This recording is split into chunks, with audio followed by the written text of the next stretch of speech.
ये रोना धोना या मजनू होना यूं ही नहीं था कि इसके पीछे भी एक लंबी कहानी है जो नहीं बतानी।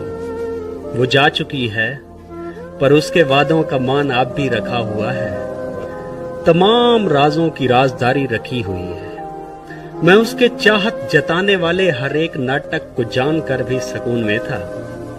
मैं खुद को पागल बना के खुश था कि शायद इसको भी इश्क होगा।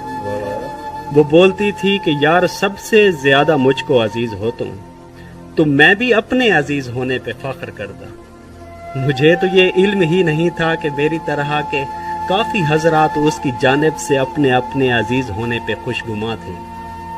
पता चला तो मैं इतनी शिद्दत से टूटा बिखरा कि मेरे अंदर ही मर गई वो। मैं उसका चिल्हम मनाने सहरा की जानिब आया। मैं इतना रोया कि मेरे रोने से थल के टीलों की खुशकियां भी नमी में बदली। ये मेरी चीखों पुकार सुनकर हजारों पंछी उड़ान करते हुए गिरे थे। वहां पे मौजूद कई वैशी भी मेरी वहशत से डर गए थे, सुमर गए थे। मेरा मोहब्बत या फिर हवस का तो कोई रिश्ता नहीं था उससे। कई दफा मेरे पास थी पर उसे इबादत समझ के देखा। हर एक मुलाकात ऐसा समझे मिराज रखी। मैं इश्क वाला था इसलिए मैंने उसके बुरके की लाज रखी।